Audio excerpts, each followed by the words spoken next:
Hello and welcome to News Central TV. My name is Mazino Apil. Here are the stories making headlines beyond the continent. We begin the news in the U.S., where the funeral of former U.S. President Jimmy Carter, who passed away after a long and remarkable life, took place on Thursday. Carter, the 39th President of the United States, spent his post-presidency decades advancing global peace, human rights, and health initiatives, earning him worldwide respect and admiration. For News Central, international correspondent Afua Hagan has more. Jimmy Carter's presidency, though marked by challenges, set the stage for a lifetime of service beyond the White House. From brokered peace in the Middle East with the Camp David Accords to his pivotal role in the fight for human rights and global health, Carter's impact extended far beyond his time in office. Born on October 1st, 1924, in Plains, Georgia, Carter was a man of humble beginnings, rising from peanut farmer to the highest office in the land. His presidency from 1977 to 1981 was defined by his focus on diplomacy and human rights, but also by economic turbulence and the Iran hostage crisis. Despite the difficulties of his presidency, Carter's character and principles never wavered. After leaving office, he devoted himself to building homes for those in need with Habitat for Humanity, monitoring elections around the world, and working through the Carter Center to eradicate diseases such as guinea worm disease. His devotion to peace and his commitment to the welfare of others earned him the Nobel Peace Prize in 2002. For many, Jimmy Carter was not just a president, but a symbol of integrity and compassion, a man who never ceased working to make the world a better place. His ability to maintain a sense of humility and service, even after leaving the White House, earned him the admiration of millions. As family, friends and dignitaries gather today to honor President Carter's life and legacy, his memory will undoubtedly live on in the many lives he touched. From his work on the global stage to his unyielding dedication to his community, Jimmy Carter leaves behind a legacy of peace, kindness, and an unwavering commitment to justice. For News Central, I'm Afua Hagan. And now to further discuss this, I'm joined by Godbless Otubere, National Security, Defense, Intelligence and Statecraft practitioner. Otubere, you're welcome. Thank you very much for joining us this evening. So let me start by asking, how does Jimmy Carter's legacy, especially in terms of his humanitarian work, diplomacy and also global peace efforts, shape the perception of his presidency when you compare it to other U.S. presidents, that is? I mean, Carter is a very important figure, especially within the U.S. national security, community, as well as, of course, his role as president of the United States, the 39th president of the United States. He's viewed very highly, of course.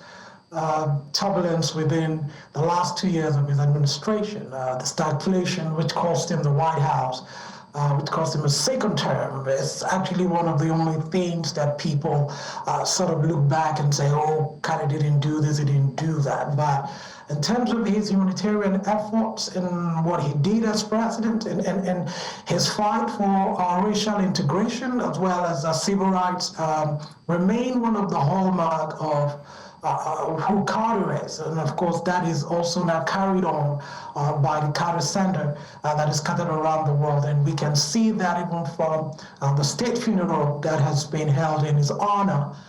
You have all the living presidents of the United States and vice presidents in attendance just a little while ago at the National Cathedral right here in Washington, D.C. So in terms of his legacy, I think he is looked on as somebody who pretty much is high up there with the likes of Thomas Jefferson and Abraham Lincoln. Of course, he came in a different era, altogether. So we saw Donald Trump, we saw Joe Biden, we also saw Barack Obama. What significance does this pull to this event or the situation itself? We also saw other past American presidents there as well. So in terms of bipartisan relationships now, what does that tell us? I mean, it's a state funeral. Whether you agree with the man or not, it is statutory that if you have once held the highest office in the land, and if you serve in the national, leadership position. Of course, you look at people at the National Cathedral today, other than the Carter's family, you have all the high senior ranking officials of the U.S. government there. So it is a time where people put aside their differences. It's a time where we don't care whether you're on the right side of the aisle or the left side of the aisle or in the middle. We are paying respect to a national figure and somebody who has led the country. So at this point, nobody is saying I'm a Republican or I'm a Democrat. So yeah, Trump was there, the incoming president. You have Obama, and it was so funny because the sitting arrangement was that Obama was sitting right beside Trump, and they had a really good laugh and a lot of chit chat. So hopefully, we hope that this would inspire a lot of the followers of these two leaders, especially Trump and Obama, who are always at loggerheads, and drive this bipartisan, chit-chat, just like we would also see, or rather we hope to see, amongst Americans moving forward. Well, I'd like to ask you who you thought facilitated that chit-chat between Trump and Obama, but let's leave that one for another topic. In what ways do you think Jimmy Carter's post-presidential years, then particularly his humanitarian contributions through the Carter Center, really define the role of former U.S. presidents in international relations? I mean, it is absolutely important. His post-presidency actually even had more impact. Of course, you look at the Camp David Accord, what he did with the Middle East, crisis and the hostage situation. Of course, even internally, you look at what he did with energy transition, the Department of Energy. You look at all the stuff in civil rights. All of that was done within the space of 4 years as president. Of course, it's 4 years as governor. But, and just like his grandson said today at the funeral, he said, let's not forget that the man Carter himself spent just 8 years occupying either the governor's mansion and the White House. So he lived 92 other years of his life not being in government.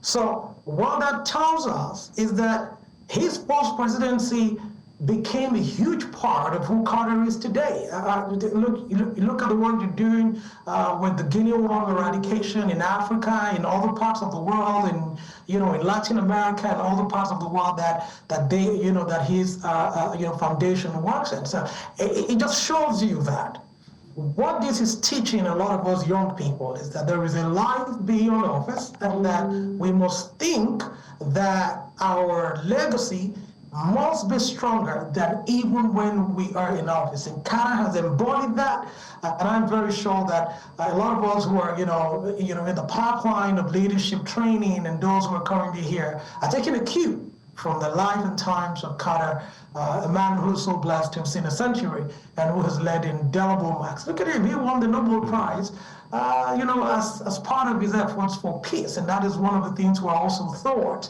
in our national security training and work, that no matter how much you think about the defense of the country and the homeland, you've got to think about the ideas and the ideal of peace around the world and building bridges. And that is something that I believe that his post-presidency has also lived out, to teach us, all around the world.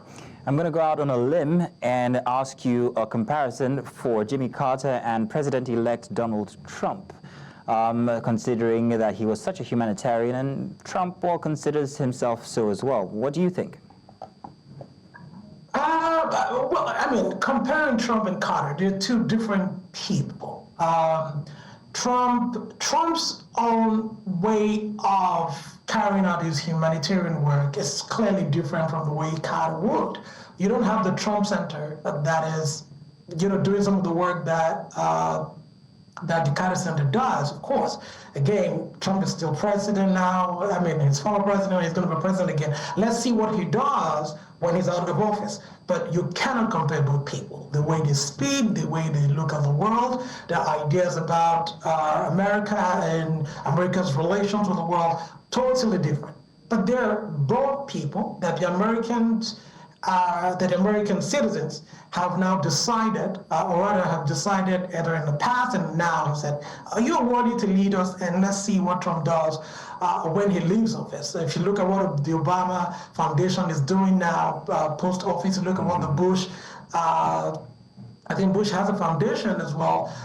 What they're doing. Usually, you look at the Clinton Global Foundation. I'm sure all of that will become known when Trump eventually leaves office. But in terms of who they are, personality-wise, ideas of the world, the ideology that they believe in, the America that they know when they're serving to the world. Totally different people. But again, I think one thing you cannot take away is that both men loved America and they want to defend their homeland. And I think that is just the character and belief that every American believes that their leader should have. And so the comparison, that is where they match. They both love their country and they want to see it good. But in terms of personality, totally they're different. Well, Lutori, thank you very much. Let's see what Trump will do again. Thank you for giving us your time. Thank you so much for having me. You're welcome.